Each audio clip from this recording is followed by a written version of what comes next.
Lillahi ta'ala, correct your intentions. Barakallahu feekum. Today, inshallah, we'll be starting a new text. One that has been requested for a while now, so Allah enable me to get around to it before I die. Alhamdulillah. So this one is famous creed, though it's not very old. It might be any 100-something years old. But I'm still going to classify it as a classical text. Aqidat Awaamm, and it's pretty simple too. So it's going to be a nice review, and it's not going to be very heavy, powerful concepts like a lot of things we read, which that's fine. Alhamdulillah. Let's get started. So the author says, Bismillahi walhamdulillahi wassalatu wassalamu ala rasulillah. أبدأ بسم الله والرحمن أبدأ بسم الله والرحمن وبالرحيم دائم الإحسان. I start in the name of Allah and of Ar-Rahman, yani, and in the name of Ar-Rahman. And I start by Ar-Rahim, everlastingly perfect. فالحمد لله القديم الأول والآخر الباقي بلا تحول. So praise is due to Allah, the eternal, the first, or if you want, the unprecedented, al-awwal, which means the one who has no beginning for his existence. But very literally would translate as the first. And then someone would wonder if this requires some ta'wil, alternative interpretation, because he thinks first means has a beginning. First doesn't mean have a beginning. First means no one was before. Doesn't mean has a beginning. So Allah is Al-Awwal, the one that there was no one before him, the unprecedented one. And Al-Akhir, the last, so this literal translation here, it means the one that nothing exists after him. Al-Akhir al-Baqi bila tahawuli. The last, meaning the everlasting one. The one that nothing exists after him. The one remaining without vanishing. Because tahawul means to vanish, to go away.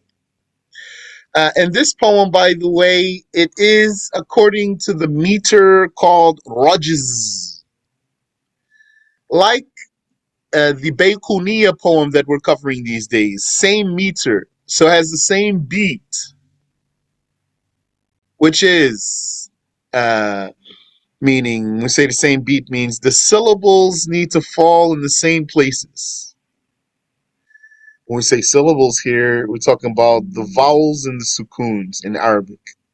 The voweled letters and the unvoweled letters. Where they fall is the same place. And so the beat of the poem is like this. Mustaf'ilun, mustaf'ilun, mustaf'ilun. Mustaf'ilun, mustaf'ilun, mustaf'ilun. Mustaf'ilun, mustaf'ilun, mustaf'ilun. He says, Abda'u bismillahi war-Rahmani wa bir-Rahimi da'imi al-Ihsani falhamdulillahi al-Qadimi al-Awwali والآخر الباقي بلا تحول ثم الصلاة والسلام سرمدا على النبي خير من قد وحدا. Then the salat and the salam forever are upon the Prophet, the best who ever deemed God one, the best who ever deemed God one. Uh, so I have translation here, but I'm not necessarily going to read that verbatim right now. I'm going to read this text here. I'm going to translate it without switching my eye back and forth between the Arabic and the English. So I'm just going to translate what's here. It's going to come out approximately like what's already there. And you can consider that you took what's already there by talaqqi if it's the same meaning. If I say something that's different from what's written there, you can draw my attention to it.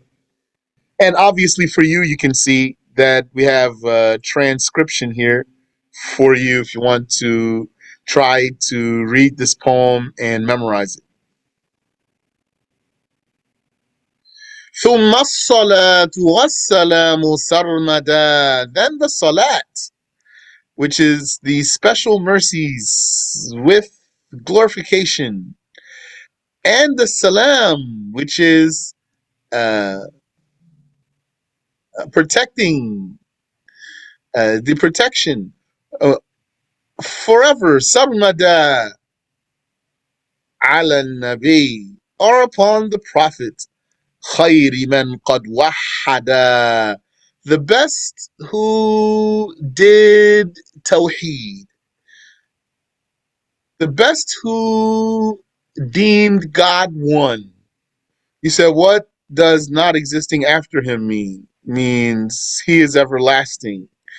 Not existing after him means his existence doesn't come to an end and then something else keeps existing. It's not possible that his existence would come to an end and something else keeps existing. So that then there would be something after him. These don't have to be big letters here. And Nabi, you can put that big. Khayri man qad wahada. Okay. وآله وصحبه ومن تبع سبيل دين الحق غير مبتدع. وآله, and his family. وصحبه, yani, and upon his family, because we're saying upon Muhammad, upon the Prophet. على النبي وآله, and upon his family. وصحبه, and his companions. ومن تبع, and whoever followed سبيل دين الحق, the way of the religion of truth. Whoever followed the way of the religion of truth. غير مبتدع, not as a heretic. Whoever followed, yani, and peace be upon the Prophet's family, and peace be upon his companions, and peace be upon whoever followed the right religion, not as a heretic. He said it can also be explained that he has no end, yet everything else has an end. But what about paradise and hell? They don't have an end. Follows the right religion, not as a heretic. So you know what that means? It means not an innovator in the creed, not believing wrong belief, like those who believe that Allah is in a place or a direction, or those who believe that the Prophet loses his status after he dies. Those are Wahhabis. Or those who believe that no believer will be punished, or those who believe that a sin will take you out of faith, or many other things. All of those are mubtadi'ah, heretics. So here he made dua for Sunni Muslims. وبعد فاعلم بوجوب المعرفة من واجب لله 20 صفة. Thereafter, وبعد, thereafter, yani, that's his introduction first. How many lines is that? 1, 2, 3, 4. His introduction is 4 lines. Now he wants to get started. He says, وبعد, thereafter, فَعْلَمْ بِوُجُوبِ الْمَعْرِفَةِ, so know about the obligation of knowing. مِنْ وَاجِبِ لِلَّهِ 20 صِفَةً, of knowing about an obligation. No, knowing about what's necessary for God. So no, about the obligation of knowing, of being familiar. وَبَعْدُ فَعْلَمْ, thereafter, know, بِوُجُوبِ الْمَعْرِفَةِ, know about the obligation of being familiar. Min wajibin lillah, being familiar with what is necessary for God. 20 sifa, 20 attributes. So then he explicitly stated the position of believing in the obligation of 20 attributes, the personal obligation of 20 attributes. You know, we say no. The personal obligation is for 13 attributes. That's by consensus. Those 13 are amongst these 20. So he mentions the 13 that we confirm, and he mentions 7 more. Like some other scholars did, latter day ones in particular. So he explicitly told you, 20 sifa, 20 attributes. Whereas some of the scholars, even in this book here, this one now I'm sharing with you, this one has so many pages.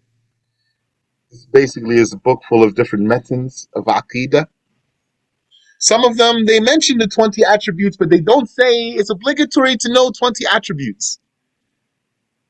They do mention 20 attributes. They do, yani, you'll see maybe inshallah. But this one here, rahimahullah, he was blatant about what he said. 20 attributes. فالله موجود قديم باقي مخالف للخلق بالإطلاق. And so, Allah is existent, eternal, everlasting, and different from the creation, absolutely. وَقَائِمٌ غَنِي. So, yani, these are clear for us. Most of you, I think, usually in the lessons. So I'm not stopping at each one saying some standard talk we say. Yani, if I want to say some of the standard talk, I'd say, for example, فَاللَّهُ مَوْجُودٌ, Allah is existent.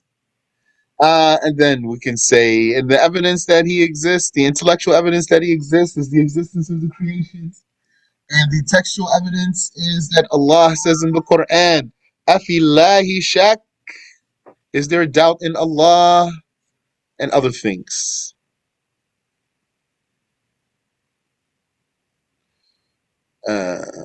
So, do you know your proofs? Do you know, can you list the 13 attributes by memory?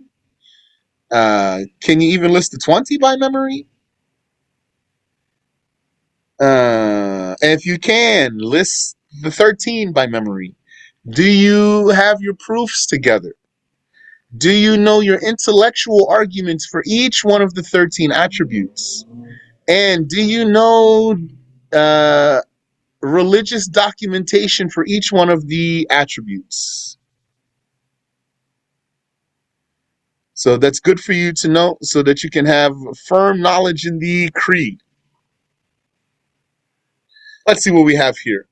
He says, فَاللَّهُ مَوْجُودٌ قَدِيمٌ بَاقِي. Allah is existent. قَدِيمٌ بَاقِي, eternal and everlasting. مُخَالِفٌ لِلْخَلْقِ, different from the creation. بِالْإِطْلَاقِ, absolutely. Yani, not partially, not different from the creation partially, rather different from the creation absolutely. We creations, we are different from each other partially only. We are similar to each other in many ways and different from each other in other ways.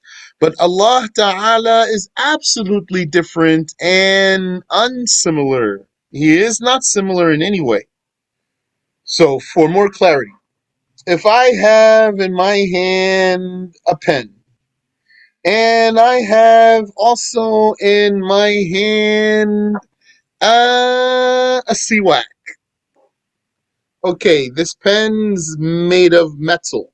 Siwak's made of wood. Those are not same. Those are different. Different. They are different.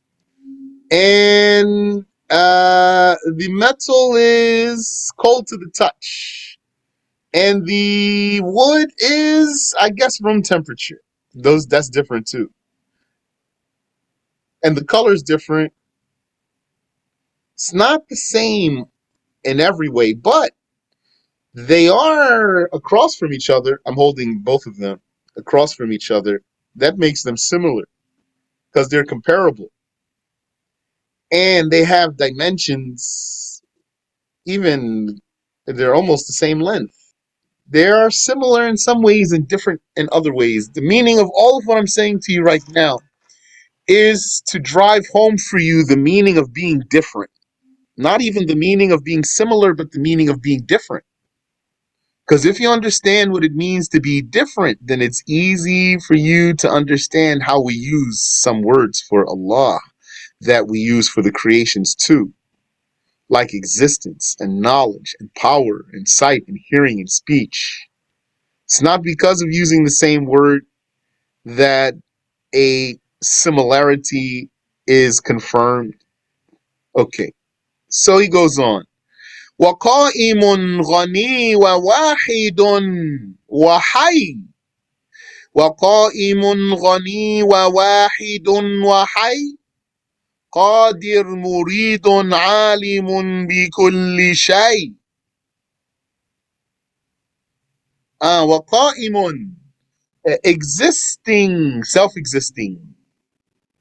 Ghani, independent. So here, qa'im means existing. What name of Allah? That's a question for you. I have a question for you. Who knows the answer? What name of Allah Ta'ala comes from this meaning? From his 99 names. Should be easy answer for you. What name of Allah Ta'ala comes from this meaning? His name from his 99 names. I told you before.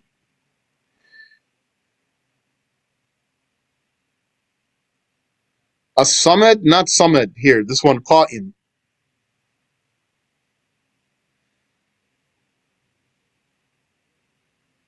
Closer, closer. Yani, not Samad. Al-Qayyum, yes. Al-Qayyum. Yani, Allah Ta'ala is attributed with Qiyam. So he's Qa'im. But Qiyam doesn't mean standing here. Qiyam means existing. He is self-existing.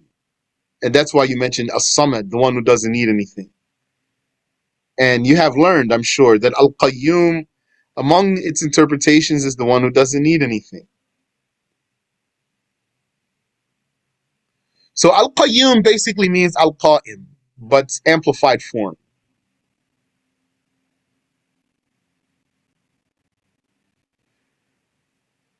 And you know, Al-Qayyum has so many interpretations. وَقَائِمٌ غَنِي وَوَاحِدٌ وَحَيٌّ. Also here, the poet was able to make some adjustments. So Ghani originally has a shadd on the ya, but the poet was able to remove one of those yas and just put a sukoon. وَقَائِمٌ غَنِي وَوَاحِدٌ وَحَيٌّ.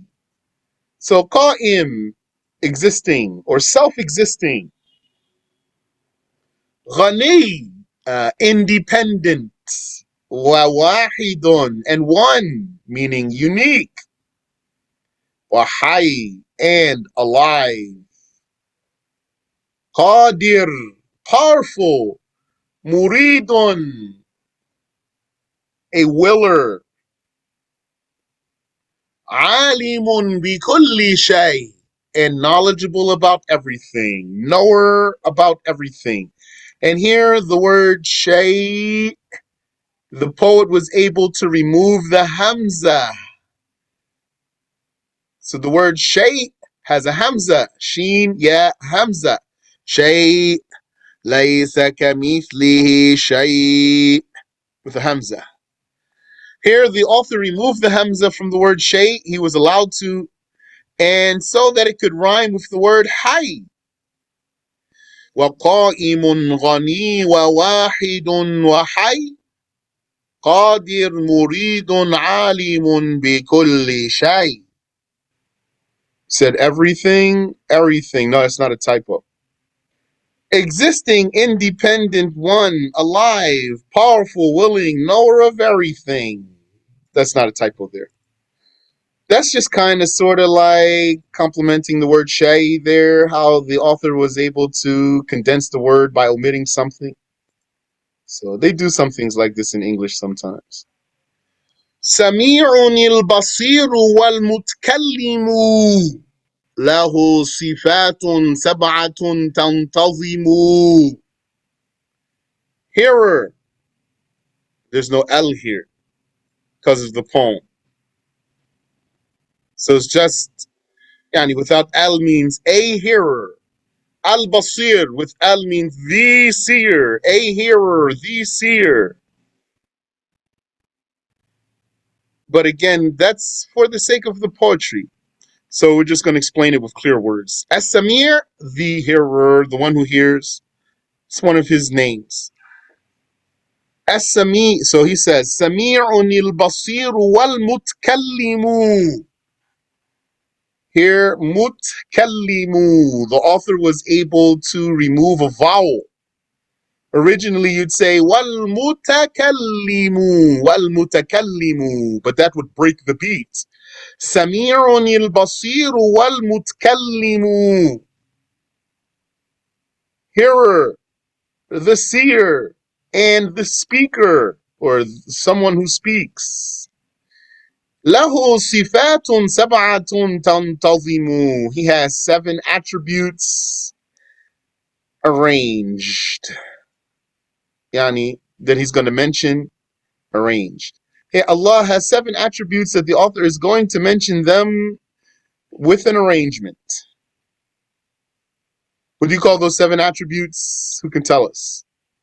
What do you call those 7 attributes that the author wants to tell us? 5, 4. Is it the attributes that allude to something extra more than just the Well, I just want you to tell me one word though. 3. I want you to tell me the name. Ma'ani. Thank you. Barakallahu fikum. That's the word I was looking for. Ma'ani. Those are the ma'ani attributes, which mean what you just asked me. So yes, those ones, but I was looking for the name. So he wants to tell us the ma'ani attributes. Let's just look though real quick and see what did he tell us of the attributes. So he said mawjud. Mawjud is which attribute, which category is mawjud? Existence. Yani mawjud is the adjective. The one who's mawjud is attributed with wujud, existence. What category of attribute is that? 5, 4, 3. ma'anawiyah? Nafsiyah. Sifa nafsiyah, the self-attribute. Self-attribute. قديم باقي مخالف للخلق بالإطلاق. And then he's mentioned qadim and baqi, yani eternal, everlasting, and different from the creation absolutely. These 3, which category are those from? 5, 4, 3,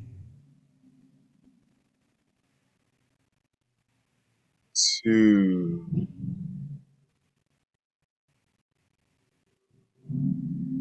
1. So I think you know. Those are salbiyah. As-sifatu salbiyah. or sifatun salbiyah. According to the famous saying, al-baqi, the everlasting, that's a salbi attribute according to the famous saying. وَقَائِمٌ غَنِي وَوَاحِدٌ. So قائم يعني existent or self-existent. قائم بنفسه. غني, independent. So if قائم here means قائم بنفسه, existent by himself, then means similar to غني. Then there is a repetition there. قائم بنفسه غني يعني independent, doesn't need anything. That's also صفة سلبية وواحد, and that's also صفة سلبية. So he named all the sifat salbiya together. First, he named the sifa nafsiya, the self attribute. Then he named the negating attributes: eternity, everlastingness, being different from the creations, independence, and oneness.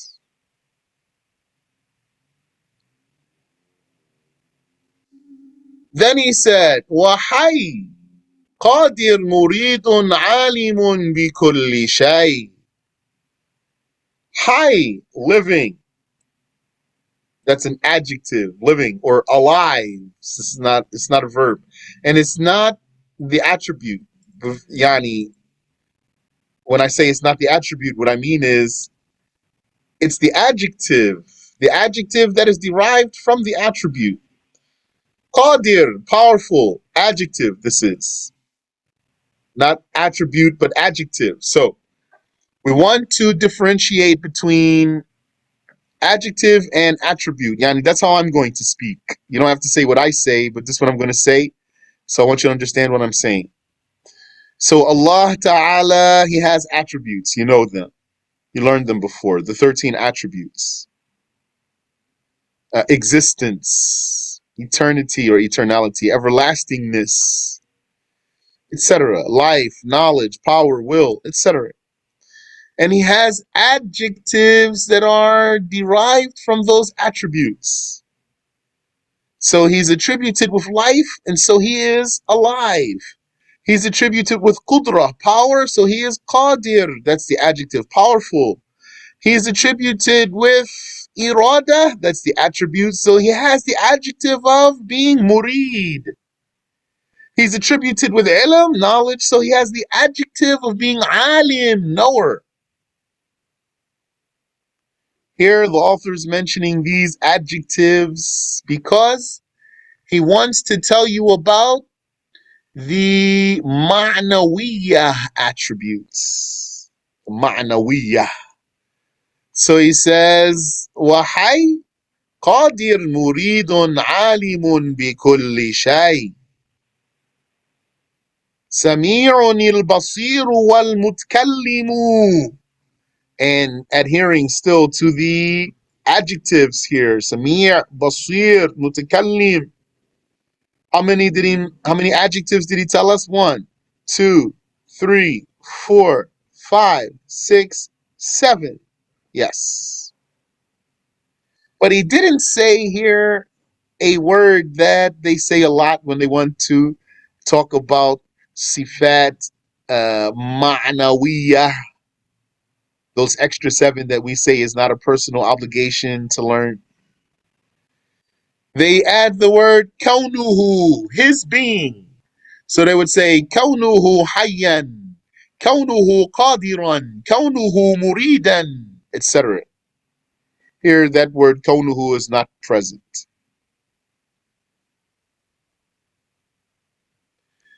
And up until here, what the author mentioned, the Mu'tazila don't disagree with us as far as words are concerned.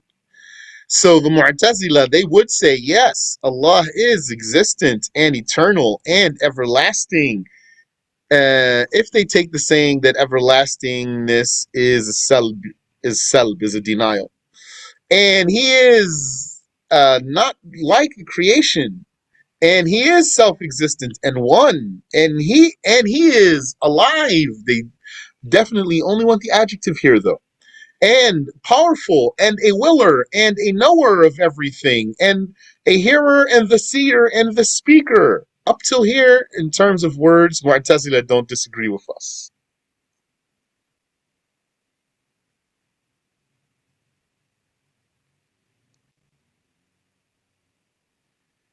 And now the author wants to mention the actual attributes, not the adjectives. So he says, له صفات سبعة تنتظم. He has 7 attributes arranged here in this line of poetry. But as far as presenting them, there is no obligatory sequence to present these attributes. And in different books of the Shaykh, he presented the 13 attributes in different sequences, usually starting with existence, but sometimes not even starting with existence. And sometimes the last attribute he would mention would be kalam. And sometimes the last attribute he would mention would be dissimilarity from created things. So there is no necessary sequence for the attributes. The intizam, the order or the sequence here is what the author presents, not an obligation. So he says, lahu sifatun sab'atun tantazimu. He has attributes, 7 arranged in the line of poetry. فقدرة إرادة سمع بصر حياة العلم كلام استمر. فقدرة, they are power, will, hearing, sight, life, knowledge, and endless speech, non-stop speech. That means endless. Yes, so the one who has kudra is called what? Qadir, described as Qadir. The one who has the attribute of irada is described as murid. The one with the attribute of sama' is described as Samir. Who has the attribute of basar is described as basir. Who has the attribute of life is described as hay, of hayah. Who has the attribute of hayah is described as hay. And who has the attribute of ilm is described as alim. And who has the attribute of kalam is described as mutakallim. However, out of these attributes and out of these adjectives, al-mutakallim did not come in an ayah of the Quran or a hadith of the Prophet sallallahu alayhi wasallam. This adjective, but the scholars approve it. So it's not a name of Allah, it's a description. Al-mutakallim. But kalam itself is confirmed in the Quran when Allah says, وَكَلَّمَ اللَّهُ مُوسَى تَكْلِيمًا. Taklim, that's what's in the Quran. The word taklim means kalam exactly. Means kalam exactly, 100% exactly. Taklim means kalam. Just like taslim means salam. And ta'adhib means adhab. And like this pattern, it means like that. Here where the Mu'tazila disagree with us. They say, no, no, no, no. We don't confirm these attributes. We just confirm those adjectives. We say to them, if you deny these attributes, then by extension, you would be denying these adjectives. For you to confirm these adjectives while you deny these attributes is double talk. You must take someone as a moron. Maybe that's yourself. You took yourself as a moron. Fooled yourself. وَجَائِزٌ بِفَضْلِهِ وَعَدْلِهِ تَرْكٌ لِكُلِّ مُمْكِنٍ كَفِعْلِهِ. This is a case also you've learned in different books of Aqidat that you've taken. This one is in many of them. And possible or valid by his generosity and his justice is Tarkun li kulli mumkin. Not creating anything possible. Yani for him not to do something. His not creating something is valid. Kafir lihi, just as his creating something is valid. So there's something about God that is valid. What do we say is valid to say about God? It's valid to say about God that he can do anything possible or not do it if he will. Let's stop here and we can save the talk about the prophets for next session, inshallah. Do you have any question I can answer for you? Yes, Sheikh. Can you hear me? Yes, I can hear you. Yeah, and negating attributes. Could you mention them again, please? Yes, negating attributes are, according to the famous saying, five. They are eternality or eternity, everlastingness, oneness, dissimilarity, and independence. Thank you. You're welcome. It's five, but according to the strong saying, I gave you the famous saying. According to the strong saying, which is what our sheikh takes by, there's only four of those. Everlastingness is not one of them. Okay. Ameen wa iyyakum. Question: is it permissible to generalize about white men and European men like they used to do in the nation?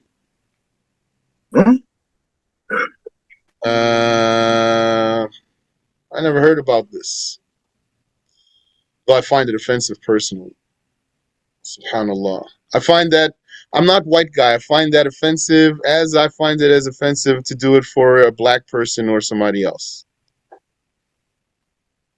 Racism is not cool. And being hysterical about it also is not cool. I'm going off on a slight rant here. We are Muslims. So who do we love? We love the Muslims. Some of the Muslims, yani, I'm going to tell you, being pro-black is not in line with the Sunnah. Just so you know, that's not in line with the Sunnah.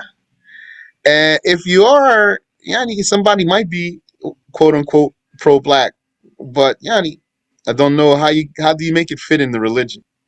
Someone might, in his own mind, somehow make it fit in the religion for his personal comfort. But I don't see how you can't. Because it doesn't matter your color. That's what the Prophet told us, alayhi salatu wassalam. And if you are, yeah, somebody's a kafir, yeah, take a pro-black person, a Muslim who says he's pro-black. Okay, you're a pro-black Muslim. So here you have white Muslim and black kafir. Who do you prefer? It's going to have to be the white Muslim, or else there's something wrong with you. Okay, let me get back here. So, but when you say like they used to do in the nation, just calling white people devils because they're white, that's not valid. It's not valid. Somebody's not going to be a devil because he's white. That's what they used to do in the so-called nation. And some people have other things that they say like that. Someone tried to equate it to generalizing about men and Arabs. Why? He said, I thought some white people discriminate against black. They do. They do. But don't discriminate, yani, against a person for his color. You're going to discriminate for a person for his kufr, not for his color, for his kufr. Assalamu alaikum, Sheikh. Wa alaikum assalam wa rahmatullah. Yeah, I'm sorry. I think I came late. I don't know if you explained this already. What do you mean by negating attributes? What does that mean? Yes.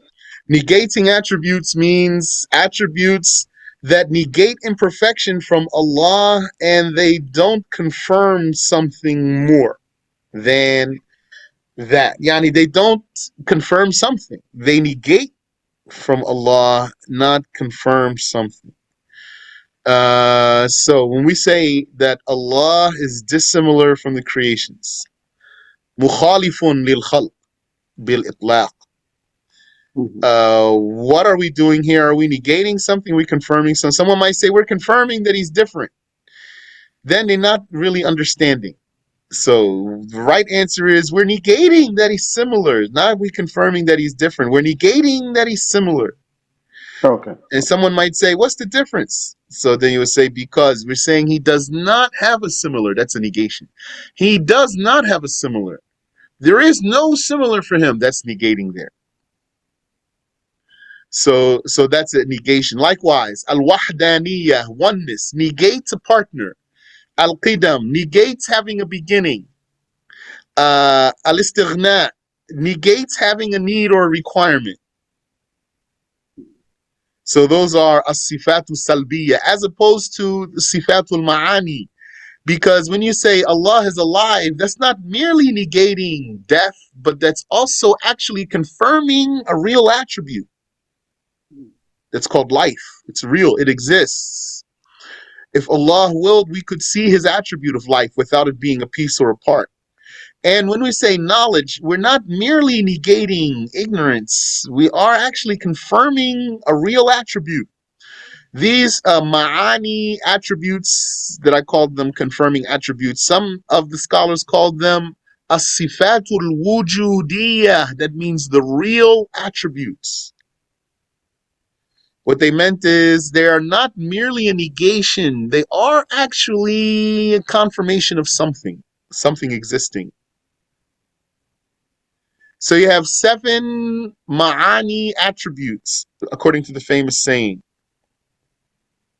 Each one of them is actually a confirmation of an existing attribute and not merely a denial of something.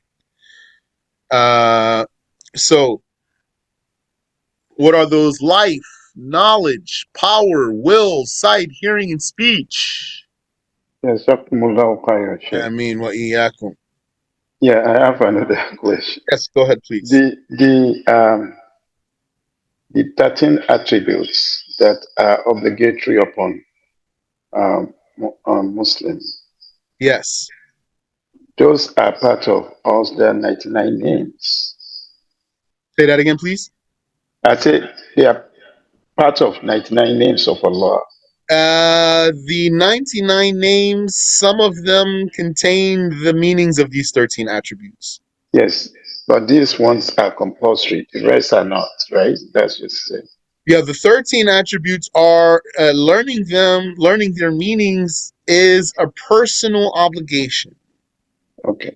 Learning the 99 names is not a personal obligation. Okay.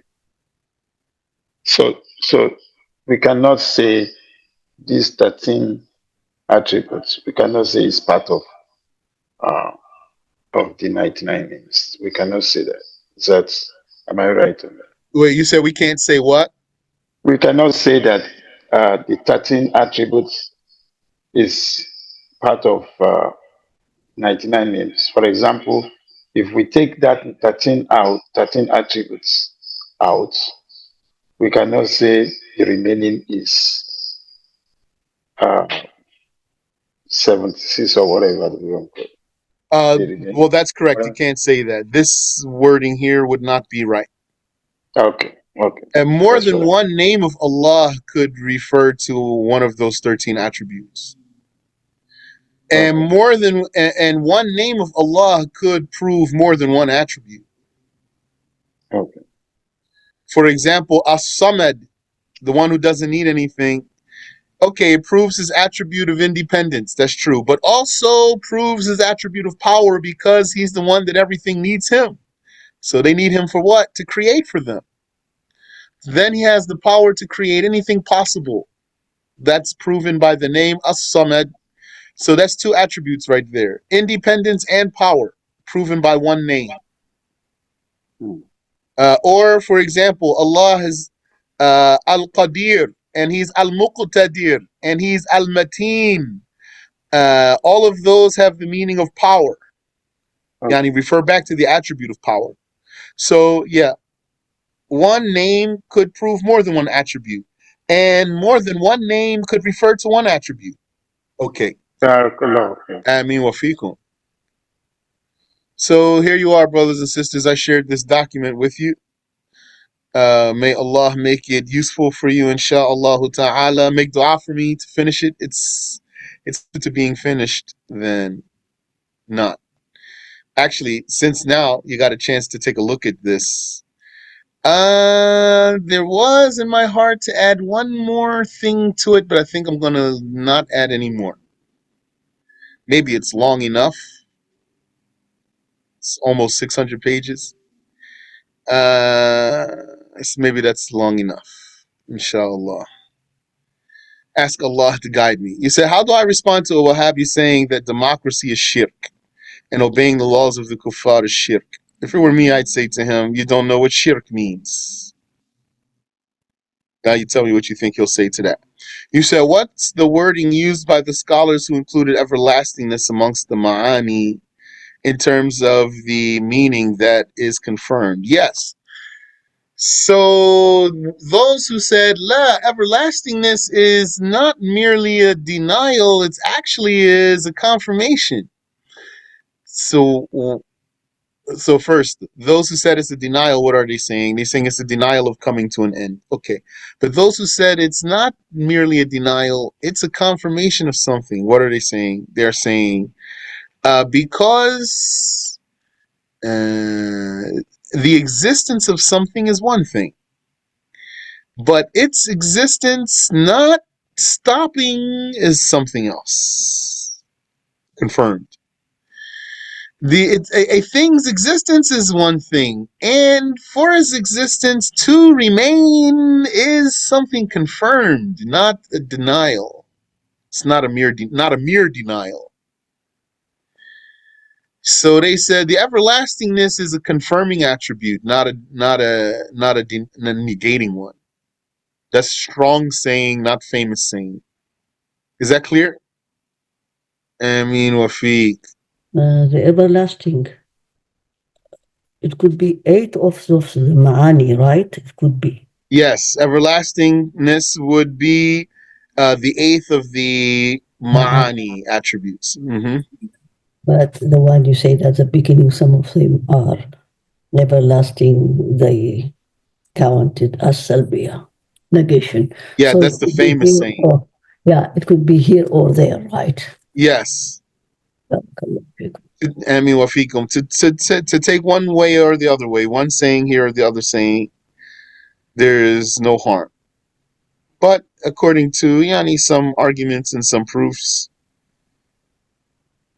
to put everlastingness in the attributes in the category of ma'ani is stronger. That's what Sheikh Samir said the last time. He categorized it as ma'ani. No, that's right. Jazakallah khairan. Ameen wa iyyakum. Okay. Did I get all the questions here? Bismillah. Is throwing out food disliked or haram? If it still has a value, then it's haram. You say, is it permissible to say that anything that exists can be heard? Yes, it is permissible to say that anything that exists can be heard. Did you want to follow up with me? You asked me, how do I respond to a Wahhabi saying that democracy is shirk and obeying the laws of the kuffar is shirk? I'd say to him, you don't know what shirk means. So you can follow up if you want to. What do you think he'd say to that? They will say shirk is associating partners with Allah. Okay, so just because you voted for somebody doesn't mean you associate partners with Allah. That's what I will tell him if he answers me. He'll say shirk is associating partners with Allah. So how are you mixing these issues? What's wrong with you? If somebody went and wrote somebody's name on a piece of paper and put it in a box and hope that he gets a position, how does somebody think this means he's worshiping someone other than Allah? La hawla wa la quwwata illa billah. They will say Allah is the only legislator. Okay, yani, by following other people's legislations, that's worship. No, it's not worship. I'll say to him, that's not worship. You don't know the meaning of worship. So there. Okay, yeah. This is what they would say. You're right. Because what's Wahhabi's problem? So we know the answer for this. Yani, if you've been studying. They don't even know what worship means in the first place. That's why there's a problem here. So you need to explain to them what worship means. You're not going to be worshiping someone because you put his name on the piece of paper and put the paper in the box, for example. I know they do more things now with computers and stuff, but I mean screens and tablets and whatnot. But originally that's what it is. You're gonna put somebody's name in a box, or poof, you're a kafir. That's Wahhabi extremism right there. So worship is the utmost humility. Stop there. That's enough. غاية التذلل, the utmost humility. Assalamu alaikum, Sheikh. Wa alaikum assalam wa rahmatullah. It's had nothing to do with the class. Now, say a child asks you a question about Allah. You explain to him the difference between Allah and the creation, give him that he understand anything. Kid. And say that kid wouldn't tell his parents, no, parents kufar. Tell his parents and anything, parents come to you, ask me, well, why you tell my son such? How would one go about explaining to the parents? Well, I think that depends on some things. Depends on the kid, depends on the parents, depends on what was said, depends on why it was said. I don't find it easy to answer that one like that. So does this be open then? Explain to And them.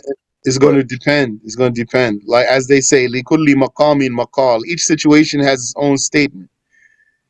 Because it depends on what you told him. You could have told him that yani, maybe you told him kafir doesn't have a status. Maybe you told him Allah doesn't resemble the creation. Maybe you told him it's haram to eat pig meat. It depends on what you told him, and why you told him, and depends on even the child, like his personality. It depends on the parent, what you're gonna say to them, because maybe they're hostile or maybe they're curious. So it depends. I need more. Out of curiosity, that what it was about. The child asked out of curiosity. He wanted to know why Allah doesn't have a hand. He explained to him that Allah is in the creation. Creation Okay.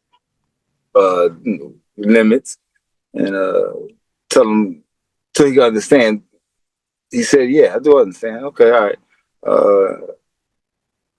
You and And, I has a beginning, and God doesn't have a beginning. So explain to him everything in a simple way so he can understand. Every time I ask him, he say, yeah, okay, I understand.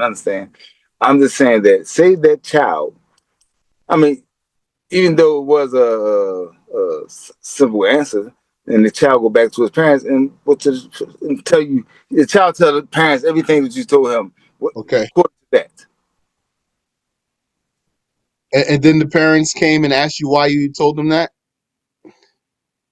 no, they ain't say nothing. So what's They, the question? the question was, what if the child do go back and tell his parent? And the Okay. parent come back and ask you, well, what was the problem? What do you tell my son that God doesn't resemble the creation? Or God doesn't look like man, or whatever whatever, I don't know what they may say. Whatever God. Okay. Seems to me most the easiest thing to do is just to give the answer to the question. So the answer would be, I told him because he asked me. So since he asked me, then I told him, and I told him the truth that I know. Now say that the parent is hostile. If it were me, if the parent was hostile, I'd say, well, I will be mindful next time about what I say to him. But the reason I told him is because he asked me. God say, thank you. You're welcome. I have one more question. Sure. This nafsiya, how do you call it in English? I know it's wujud existence, but what that name is? I say self attribute. Barakallahu fikum. I mean, with a dash. Self attribute with a dash in between, like one word. What was the question, please? The question is, what does sifat nafsiya mean? Yani, and she was saying, I know it's for the attribute of existence, but what does this mean? So I said it means, I say, because I saw other people using other words. I say self attribute with a dash in between. Self attribute. Would you put the term self in front of the other attribute? Hmm, okay. Self existence. I would Well, say self attribute for sifat nafsiya. Yani, the 13 attributes have three categories. One category is called as-sifa and nafsiya. The self attribute, which one is that? Existence. 5 attributes are called as-sifatu salbiya, according to the famous saying, 5 of them. And 7 attributes, therefore, are called sifatul ma'ani. So her question is, this sifa nafsiya, how do you say it? What do you call it? And she's saying, I know it's for the attribute of existence, but these words, sifa nafsiya, what does it mean? So I said, I say self-attribute with a dash in between. Understood.